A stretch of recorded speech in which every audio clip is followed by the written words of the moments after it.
Hey, salut, tire-toi une bûche. Pardon? Bah oui, prends-toi une chaise, rejoins-nous. On a des choses à te raconter. Tire-toi une bûche sur Banise. Rendez-vous en ville pour cette 3e saison. Salut, Cyrielle. Salut Maryse. Saison 3, épisode 2. Hey, t'as-tu visité Toronto? Un podcast de Destination Canada. Aujourd'hui, on s'aventure dans la plus grande ville du Canada, Toronto. C'est la capitale de la province de l'Ontario et elle est posée au bord du lac du même nom. 8h15 de vol direct depuis Paris et seulement 6 heures de décalage horaire avec la France pour découvrir une ville créative et bouillonnante sur la rive ouest du lac Ontario. La réputation de Toronto? Son incroyable diversité. C'est l'une des villes les plus multiculturelles du monde, avec plus de la moitié de ses résidents qui sont nés à l'extérieur du Canada. Ouais, on m'a dit que la ville abrite au moins 200 groupes ethniques qui parlent à peu près 140 langues différentes. Et on avait fait Toronto en famille avec les enfants et puis ils avaient été impressionnés par la variété des accents. Dans cet épisode, on vous partage d'autres anecdotes, nos incontournables et les temps forts de cette métropole. On aura avec nous un des 4 millions d'habitants de la ville. Ce Français installé à Toronto s'appelle Rémi. On retrouve aussi notre ami Sébastien en fin d'épisode pour parler des liens entre Toronto et les communautés autochtones. Comme d'habitude, vous trouverez tous les liens utiles dans la description du podcast.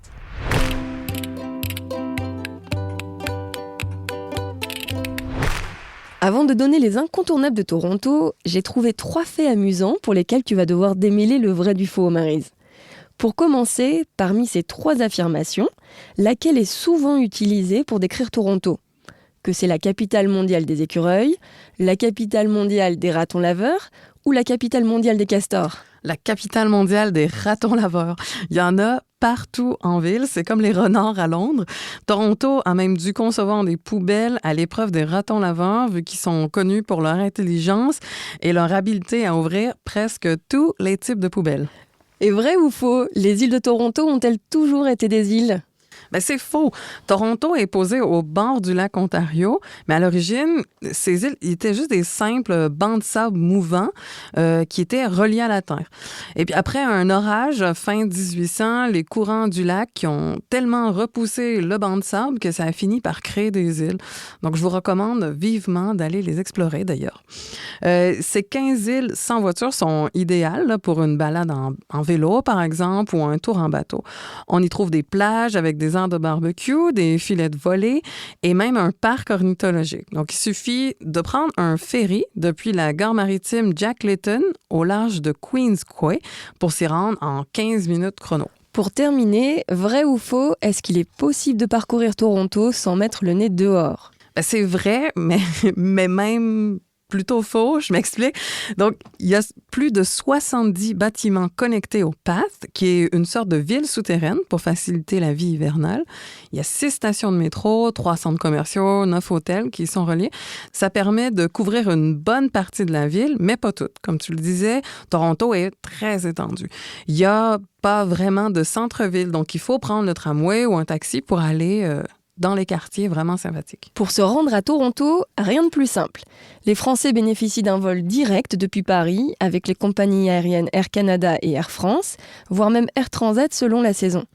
Ces compagnies aériennes relient Charles de Gaulle à l'aéroport Pearson. Il y a une navette ferrée pour éviter les bouchons quand vous arrivez à Toronto. C'est la Union Pearson Express qui relie l'aéroport au centre-ville en 25 minutes. Une fois sur place, c'est un très bon point de départ pour un séjour au Canada. Vous pouvez louer une voiture, mais aussi vous laisser charmer par un autre mode de transport, plus doux, comme le train. Le tronçon régional de Via Rail s'appelle le Corridor. C'est pas panoramique, mais c'est confortable et fonctionnel pour relier les grandes villes de l'Est canadien, comme les chutes du Niagara, Ottawa, Montréal et la ville de Québec.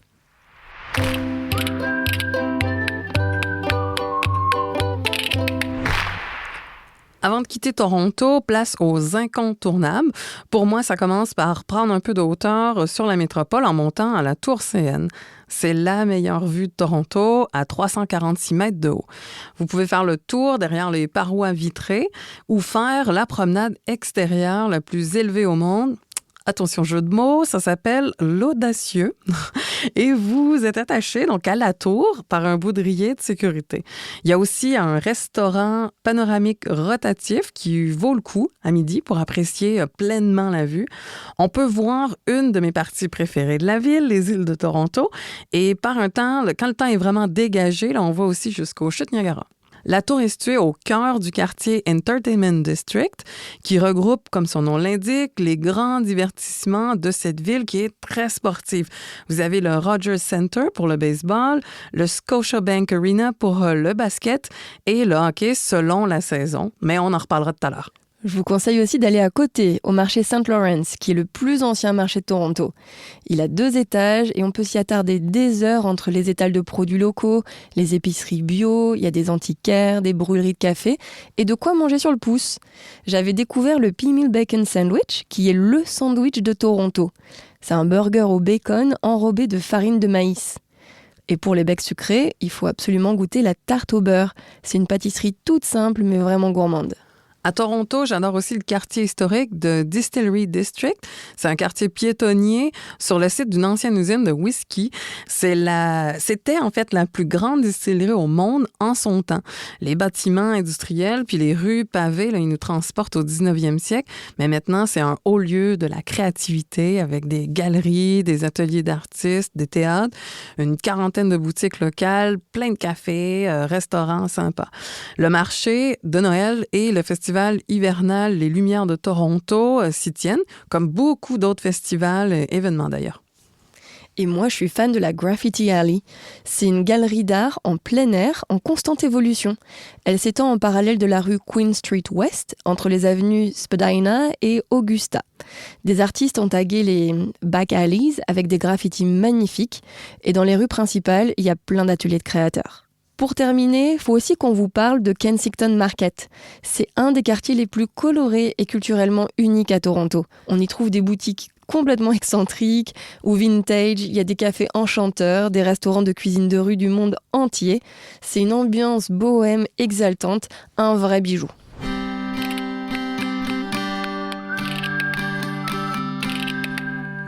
Pour vivre la ville au plus près des habitants, qui mieux que des Français installés depuis plus d'1 an pour nous en parler? Dans cette 3e saison de Tire-toi une bûche, ils sont nos experts. Pour Toronto, on a rencontré l'expatrié Rémi Ougier, qui est créateur de contenu. Salut Rémi! Bonjour! Merci d'être avec nous aujourd'hui. Comment tu présenterais Toronto à quelqu'un qui n'y a jamais mis les pieds? Alors, c'est vrai que Toronto, c'est une ville dont on n'entend pas forcément beaucoup parler du côté France. Toronto, en 3 mots, je dirais que c'est très impressionnant de par ses buildings. C'est très multiculturel aussi comme ville, parce qu'on croise des gens du monde entier, je trouve, dans cette ville. Et c'est très quand même américain. Elle est souvent nommée comme le petit New York du Canada, donc c'est vrai que ça fait partie des 3 mots que je donnerais pour décrire cette ville. Si la ville avait un son, ce serait lequel? Eh ben, le bruit des sirènes, puisque je trouve que c'est des sirènes qui sont complètement différentes de celles qu'on a en France. Et elles sont super fortes, on les entend vraiment très loin dans la ville. Donc vraiment, c'est le bruit des sirènes qui pourrait avoir le son de Toronto, je trouve. Pour toi, si la ville avait une odeur, ce serait quoi? Il y a quand même beaucoup d'odeurs de fast-food dans la ville. On sent souvent, quand on passe à côté d'un restaurant, l'odeur du fast-food. Et ça représente pas mal aussi quand même la gastronomie ici à Toronto. Donc c'est pas mal comme odeur pour décrire Toronto. Et alors, à l'origine, qu'est-ce qui t'avait incité à t'installer à Toronto? Alors, nous, avec mon copain, du coup, quand on a décidé de partir vivre au Canada, on voulait vraiment aller dans un endroit anglophone. Et c'est, je pense, la principale raison qui nous a amenés ici à Toronto, puisque on était quand même du côté anglophone du Canada, tout en restant dans la partie est du pays et du coup, beaucoup plus proche de certains autres endroits au Canada intéressants comme Montréal, le Québec, mais aussi proche de certaines villes intéressantes aussi aux États-Unis, avec tout l'Est des États-Unis qui pourrait être assez cool à découvrir. Donc je pense que c'est cet ensemble de facteurs qui ont fait qu'on est venu à Toronto et que ça restait une ville qui avait l'air vraiment dynamique au niveau du travail aussi et aussi au niveau de la vie sur place, quoi. Il y a quelque chose qui t'a surpris en arrivant?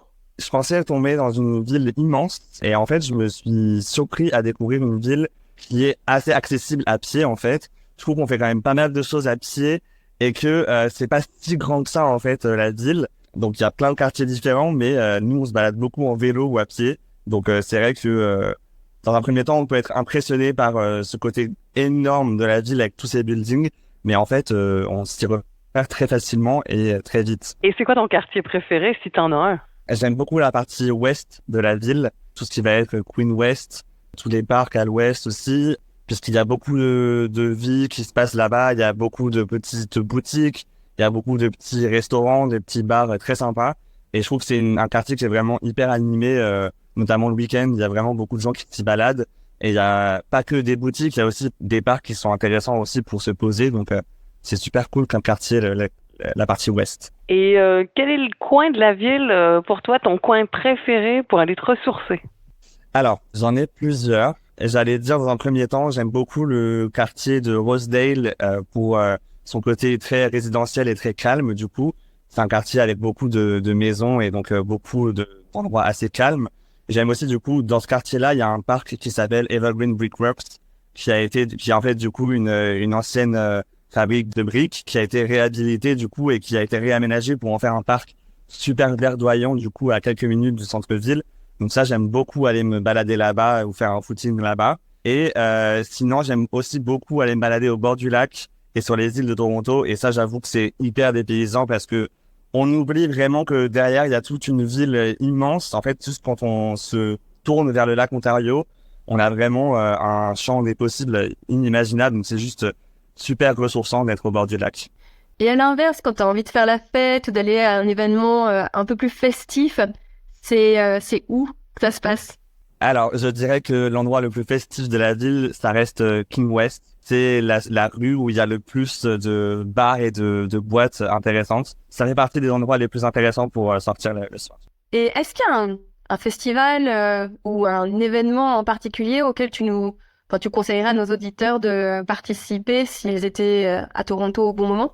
Je pense que le plus gros événement dans la ville, ça reste la Pride, qui a lieu fin juin. Et je pense que c'est une des plus grandes Pride du Canada et en tout cas le plus gros événement qu'il y a ici à Toronto. Et donc ça se passe du coup sur un week-end du vendredi au samedi, mais c'est étalé aussi sur tout le mois de juin avec plein d'autres événements qui ont lieu à différents endroits.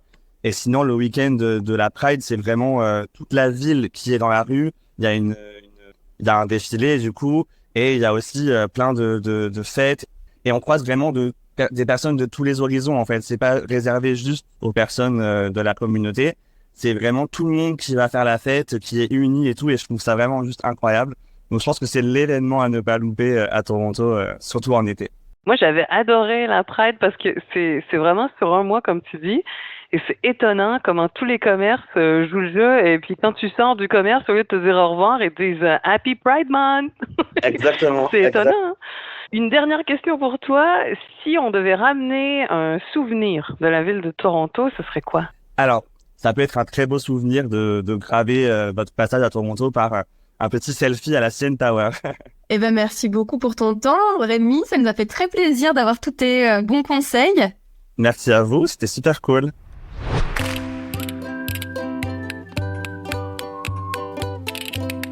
Si on parlait des temps forts à Toronto, Cyrielle, tu penses à quel événement?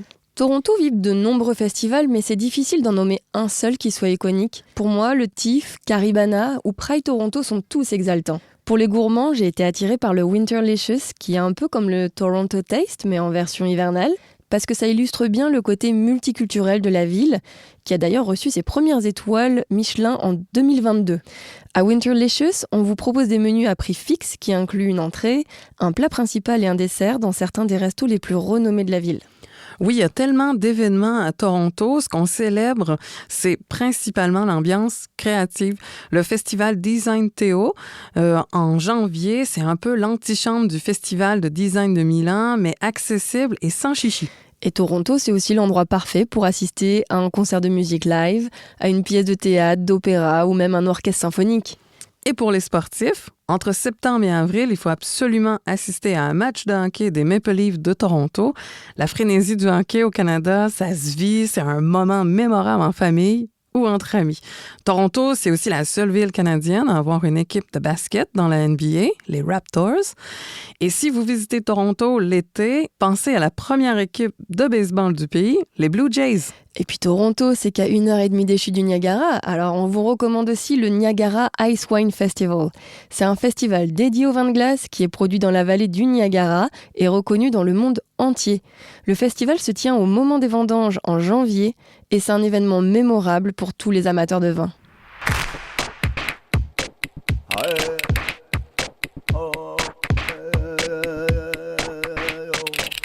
Pour clore cet épisode, quels sont les liens entre Toronto et les communautés autochtones du Canada ?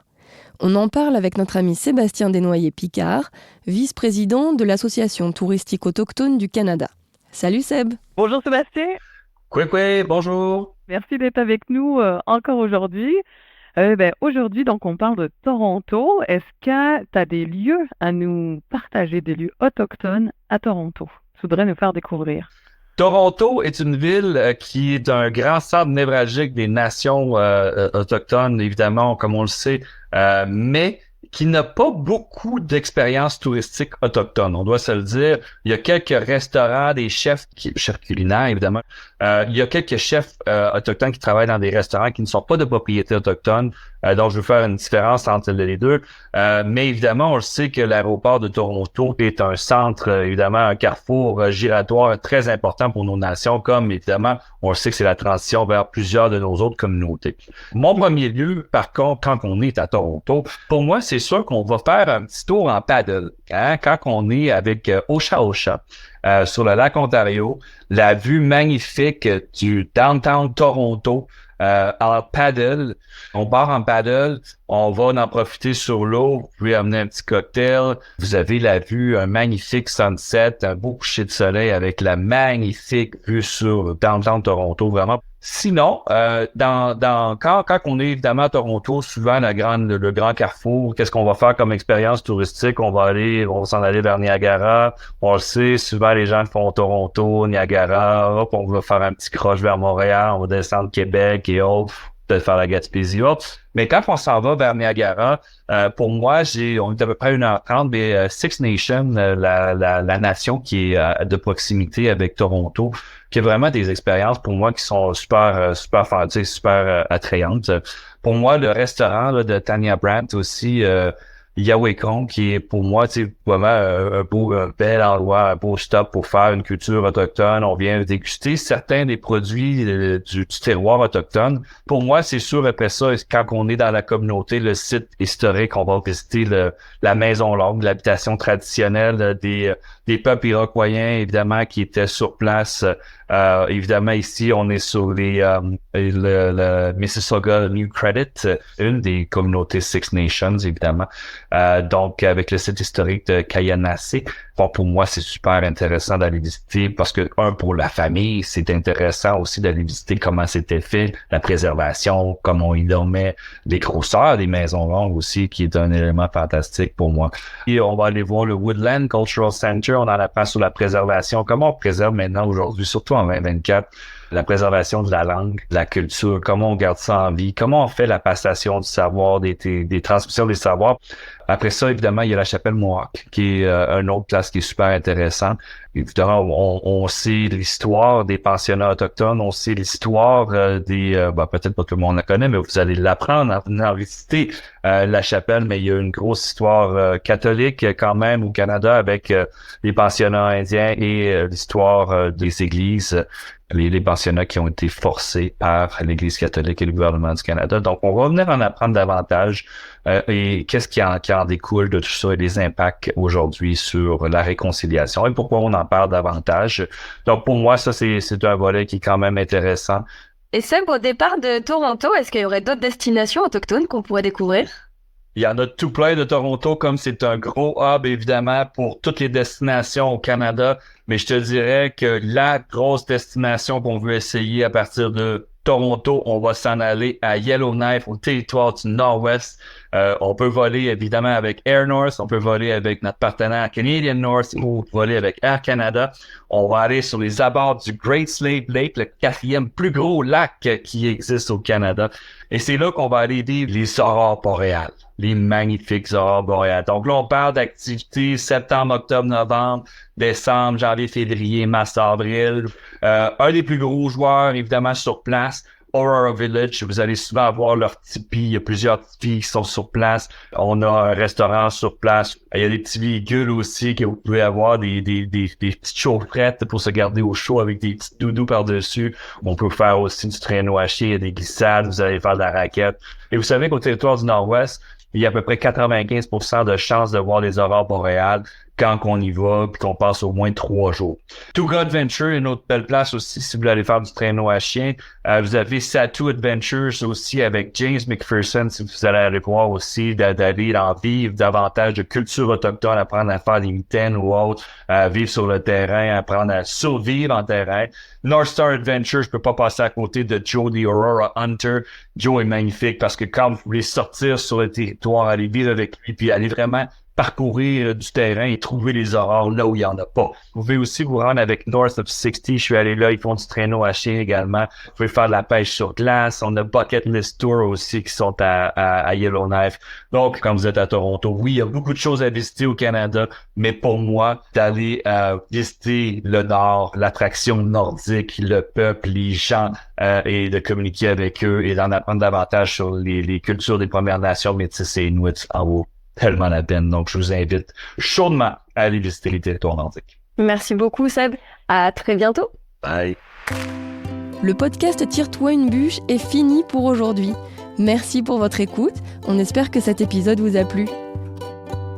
On vous a encore parlé de beaucoup de choses, alors cliquez sur tous les liens utiles qu'on a pu vous mettre en description de l'épisode pour planifier votre voyage au Canada. Si vous avez aimé, abonnez-vous à notre podcast sur les plateformes comme Castbox ou Apple Podcast et notez-le. Continuez à nous laisser vos commentaires et surtout, parlez-en autour de vous. Merci et à la prochaine.